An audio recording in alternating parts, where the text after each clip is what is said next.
गोस्वामी तुलसीदास जी को पता था कि कलयुग में आधार में जिसका नाम होगा उसी का नाम आएगा, क्योंकि उन्होंने पहले ही लिख दिया कि कलयुग केवल नाम आधारा, कलयुग केवल नाम आधारा, सुमिर सुमिर नर उतरहि पारा, सुमिर सुमिर नर उतरहि पारा। कलयुग में केवल नाम का आधार होगा, जो भगवान का नाम जपेगा उसी का ही कल्याण होगा, जो भगवान नाम नहीं लेगा उसका कल्याण नहीं हो सकता पृथ्वी। और आधार कार्ड में लोगों का नाम होगा, आधार कार्ड में तो नाम है, उनको कैसे पता था कि आधार बनेगा।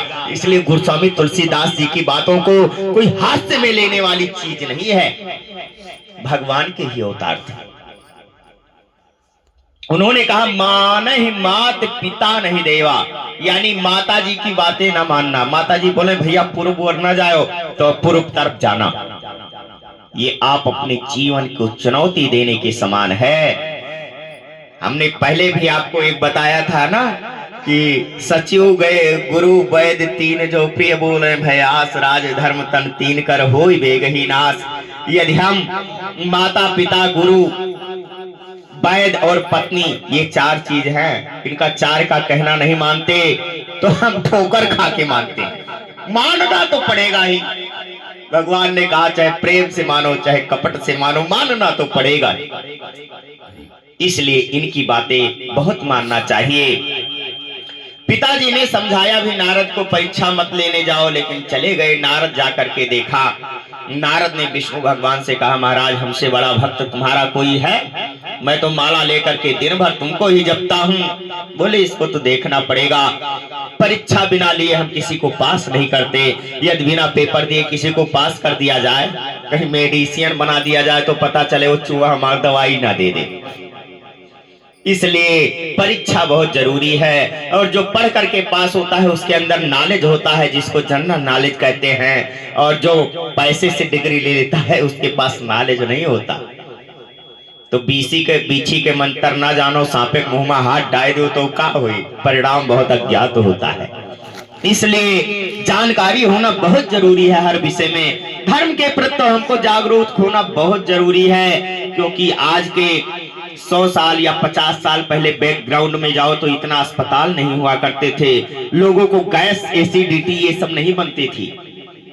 बचपन में हम किसी से सुनते ही नहीं थे कि इनको गैस बन रहा है।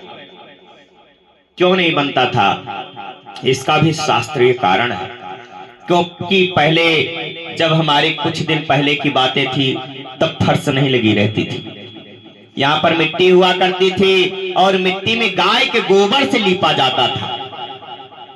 उस गाय के गोबर के अंदर ऐसी खुशबू और इतना तत्व रहता था कि वो गैस जैसी बीमारी को मार दिया करता था। और थोड़ा आगे बढ़े, जब हमारे यहाँ अनाज आता था बाहर से, खेतों से खरियान से अनाज आता था, तो गाय के गोबर से बढ़िया चौका लगाया जाता था, लीपा जाता था। उसमें अनाज की रास लगाई जाती थी। रास लगाने के बाद उसमें सबसे पहले लोहा रखा जाता था।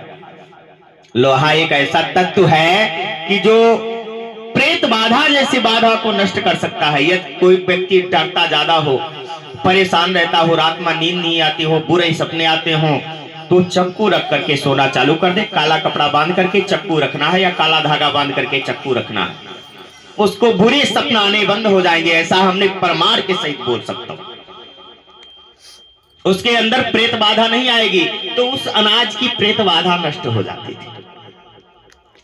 और सबसे पहले देवताओं के लिए निकाला जाता था, फिर बहन बेटियों को दिया जाता था। उससे जो और भी दोष रहता था वो भी सारा दोष नष्ट हो जाता था। उसके बाद में आज क्या हो रहा है मेरे प्यारे, खेते से आवान आए कि डेहरी मधे के सबसे पहले सल्फास गोली व्यवस्था रखे। सल्फास की गोली हम रख देते हैं तो वो अनाज सल्फास की तरह हमारे ऊपर काम कर रहा है।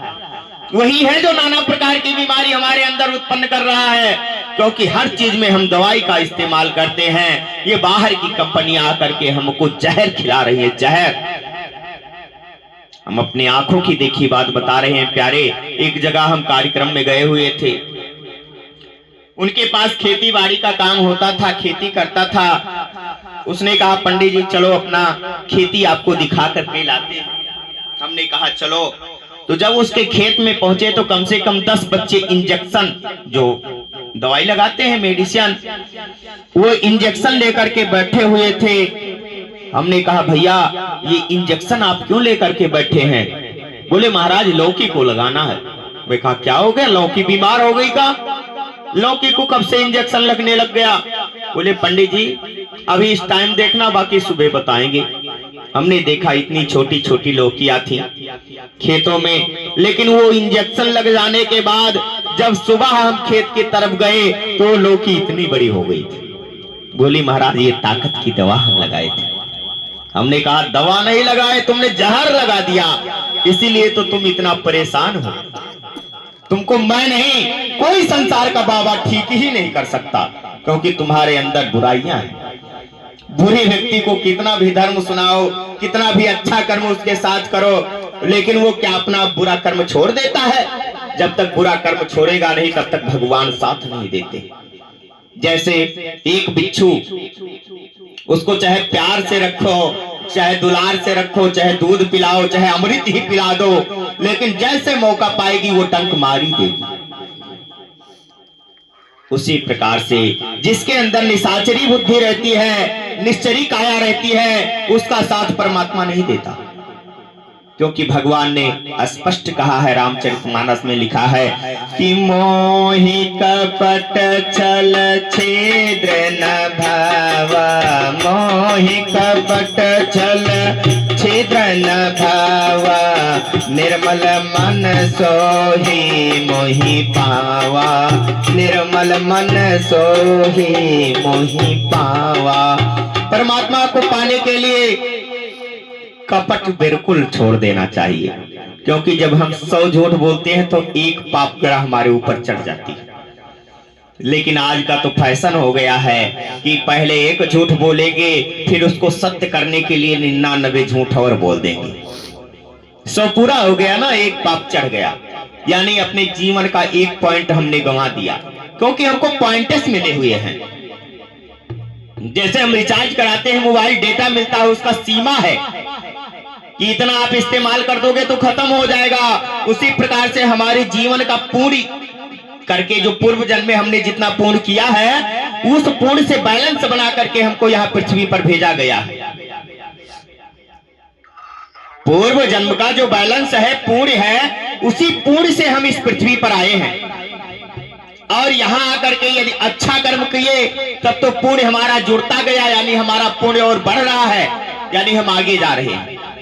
और यदि वही कहीं जुआ खेलने में और उल्टा सीधा काम करने में, व्याभिचार करने